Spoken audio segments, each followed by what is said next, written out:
Well, first of all, our city leadership promotes itself as being all about sustainability and race and social justice.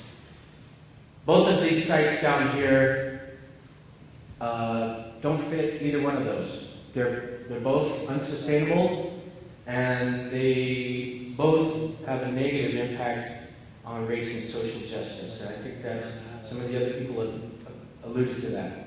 But in addition to those things that other people have mentioned, both of these sites are going to negatively impact the Duwamish watershed. And the Duwamish watershed is something that's already been severely impacted. And a large part of that is because of industrial land. Now, we need that industrial land. We need that to create jobs, family wage paying jobs, but we need that industrial land. So, and sustainability is all about creating that balance. A jail down at either one of these two sites does not create balance, it destroys balance. Because one, it will negatively impact the water quality and habitat value of the last percentage of habitat remaining in the Duwamish watershed. And then two, it will take away industrially zoned property, which the mayor and the city council have both recommended that non-industrial governmental uses not be cited on industrially zoned properties. That was the mayor's recommendations. And why? Because that takes away family wage paying jobs, manufacturing jobs that we need. There's a reason it was called Bowings Hill, Highland Park Way. We need those family wage paying jobs.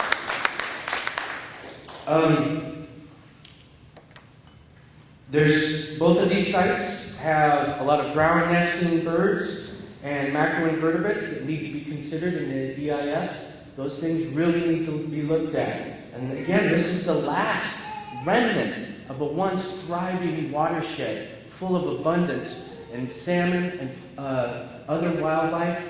And you're going to destroy that last tiny little fragment just because you can.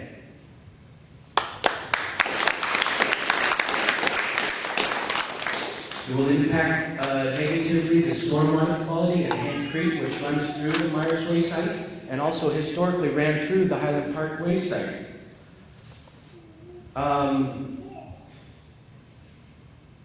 There's a couple of things that they're planning on doing. They're planning on arguing that this is an essential use under the Growth Management Act. This is not an essential use. There's no way that this is an essential use. There are alternatives. In addition to alternative sites, they say that they are using alternative methods to incarceration.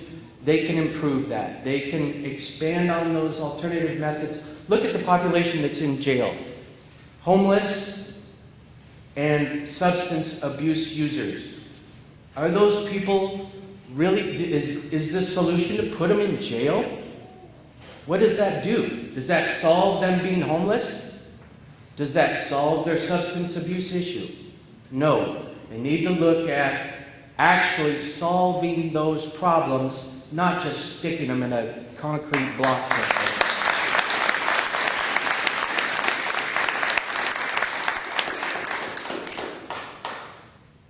The neighborhoods adjacent to both the Myers Way site and the Highland Park Way site, you're all familiar with South Park, Highland Park, Top Hat, White Center, Georgetown across the river. These are all neighborhoods that have gone through a lot. And they've made a lot of progress in the last couple of years. But they're very, very susceptible. They're right at a threshold. You look around, you look at the amount of chain link in our neighborhoods. What's that say about how people feel, the fear that they feel? Add some more chain link and concrete block. Is that what we want? To create more fear and more stigma? Putting a jail at either one of these sites is going to turn all of these neighborhoods into one giant ghetto. This is an economically disadvantaged population. You don't need to stigmatize them even more. The goal should be to diversify the income levels in these neighborhoods. Get rich people living next to middle-income people, next to poor people, so that those neighborhoods have a voice. If you put all of the poor people in one neighborhood, or in case several adjacent neighborhoods, as this is, you're just increasing that trend. The goal should be the opposite, to diversify rather than stick all the poor people in one neighborhood.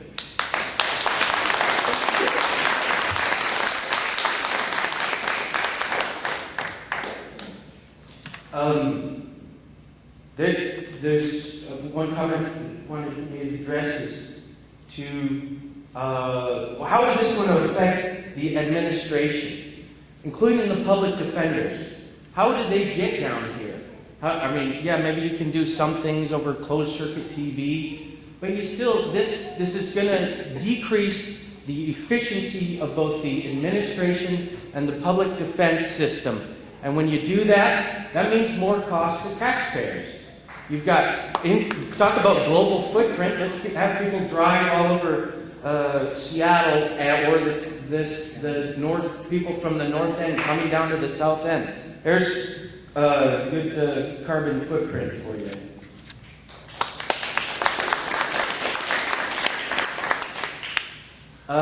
Put the jail downtown. That's where it's smart. That's where the land use code allows it. Currently, under land use code, Seattle's land use code, the only place where a jail can legally be cited is downtown. Everybody should know that, and you should all talk to your city council members about that.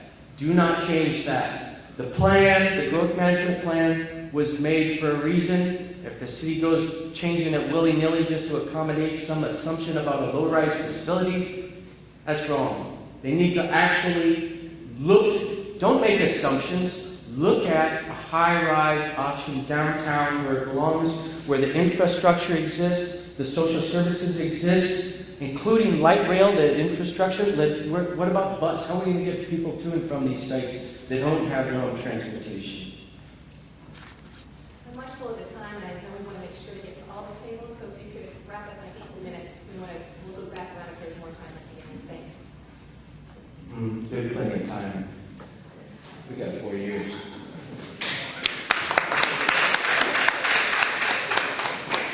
These sites will negatively impact traffic, especially freight traffic, which again, coming back to jobs, our port, we depend on these jobs in this neighborhood.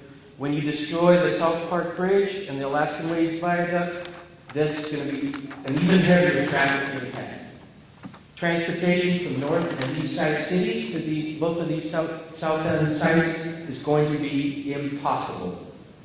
There's already, try driving from Bellevue to West Seattle at 7 in the morning.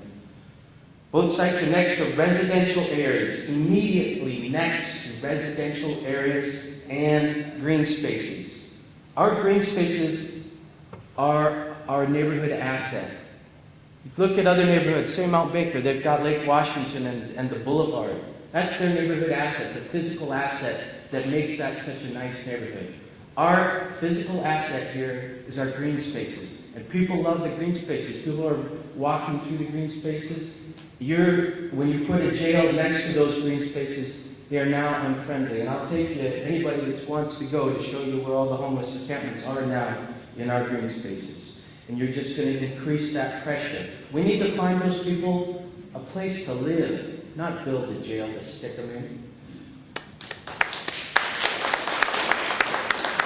The infrastructure is away from both of these sites. There's neither courts or other administrative services next to either of these sites. Hyam Creek runs through Myers Way and historically ran through the Highland Fireway site. And construction of the jail will not only further degrade the Duwamish watershed, but limit our ability to restore Hyam Creek.